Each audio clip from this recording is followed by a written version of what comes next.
Hi, my name is Fatima Doukha. I am PhD student at Algiers 2 University, Department of English. I would like to present my topic entitled Critical Discourse in the UK Press Coverage of the EU Referendum Campaign. The outline is as follows. I will start with introduction, then the method adopted, the analysis of a text, and finally I will conclude with the findings. The Brexit result of 2016 referendum is a crucial moment in contemporary British history. Britain divorces the EU after 43 years of adherence and relationship. Many reasons contributed to such a decision, including political, economic, and social bases. And the media role in this important event cannot be denied. It shapes people's opinion in favor of policy makers' attention. So during 10 weeks of the campaign, there were two clear opposite sides. The Leave versus the Remain camp, led respectively by Boris Johnson and David Cameron. Both they used the press to impart their beliefs, values, and ideas. Therefore, the aim of this research is to cover up the discourses implemented in the UK's press during the EU membership referendum campaign that officially ran from 15th of April to 23rd of June and critically analyze the language used in online press articles exploited during this frame of time. The particular case study is The Guardian, the pro-Union newspaper, and The Sun, the pro-Brexit. Following a trend of investigation, this research tends to answer the following questions. What role did the online press play in shaping people's opinion during the UK's referendum campaign? And what are the ideologies and the manipulative devices embedded within the text displayed during the referendum campaign? So as a method, I rely on a critical discourse analysis that draws heavily on Norman Fairclough's model. In fact, Fairclough uses the term discourse to refer to spoken or written language use.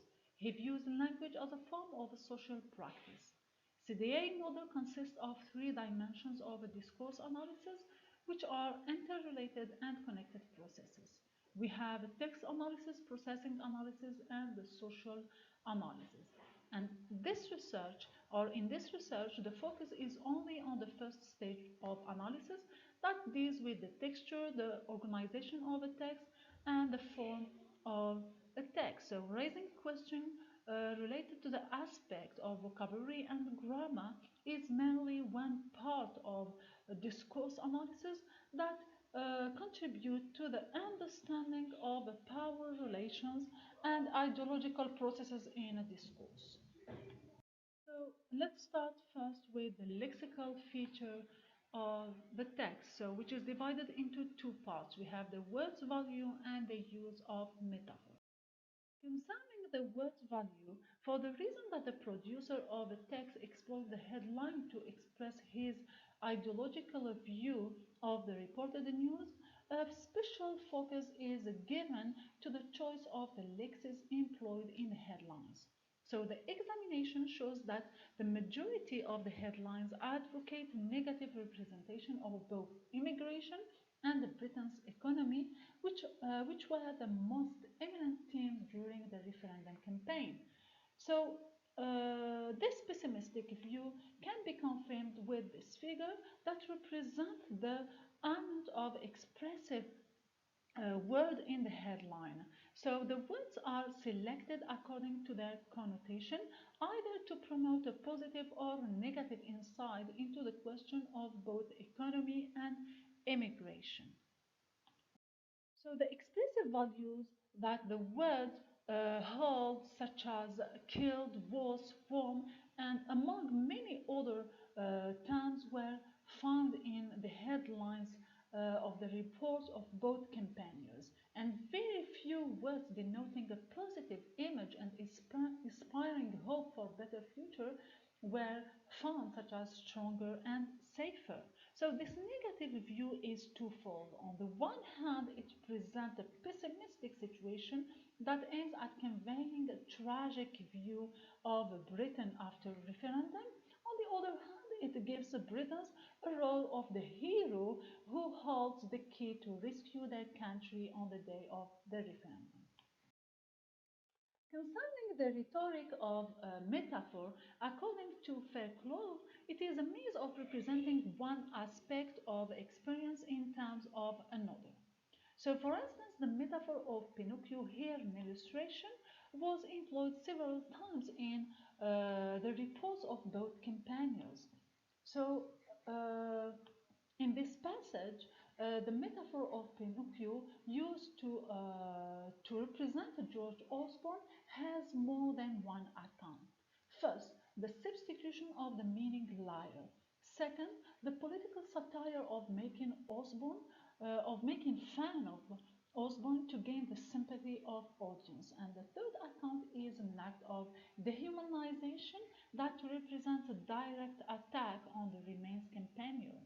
In fact, this is one more reality about Pinocchio's tale. The puppets wanted to be human, and the only condition, in fact, was to stop lying. Furthermore, the metaphorical means is more manifested by the press opposing the EU, particularly when it is a question of immigration. Accordingly, the Leave supporters accuse their rivals by the fact that they ignore or they even refuse to deal with the question of immigration. In this concern, the author of this article, published by The Sun, employs metaphorical expression linking the pro-EU politician, namely David Cameron, Gordon Brown, and John Major, to monkeys. And the lead articles exemplify the proverbial principle: see no evil, hear no evil, and speak no evil. So this metaphorical representation, or in this metaphorical representation, there is an exaggeration in comparing immigration to evil, which has a significant ideology that tends to make immigration a dominant interest that necessitates everyone's strength to face it. It is also another manner to say that the power is in the hand of British people who can clean a scene by voting to leave the EU. Now, speaking about the grammatical feature of the text leads us to ask or to raise the question of experiential values, such as the use of a passive form to delay the agent, and another question of relational values related to the use of the pronoun we and you. So in these two passages published the same day about the same topic, which is Obama visit in the middle of the referendum campaign, so the science author uses the passive form to emphasize the subject it.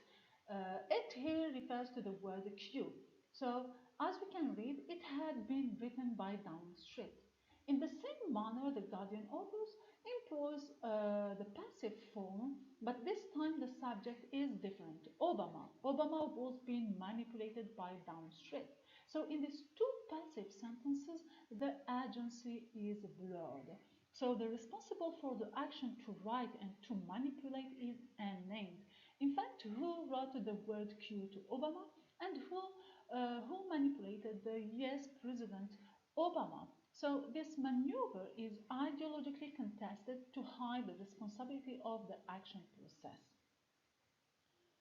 Now, the use of the pronoun we and you, we can say that the genuine usage of these two pronouns in the text resides in their close association with the dimensions of power and solidarity between the aggressor and the addressee. So as far as the personal pronoun we is concerned, it is more used in the editorial of a newspaper, for the reason that the editor speaks on behalf of himself, his readers, and all British citizens. So this helps to construct a power claimed by the editor over his reader, as the newspaper have the authority to speak for others. Moreover, and in the same way of authority and solidarity, the pronoun you, our, and we are manifested in the speech of politician leaders of the campaign reported in the news articles.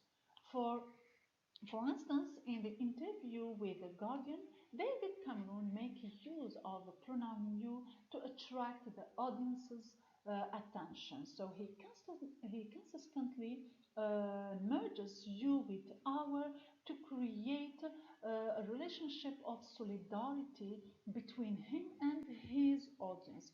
As we can read, if you look at our creative industries, if you look at our high tech, if you look at all our internet, so this solidarity is maintained by the use of the pronoun or the inclusive we in the last sentence, uh, which also claims the authority of the speaker over his audience.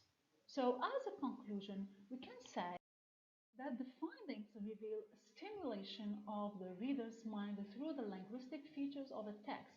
All strategies in the news, including lexis and grammatical choices, were premeditated to indoctrinate ideas, beliefs, and values, to influence and direct the individual vote. So this is all for my presentation. Thank you for your attention.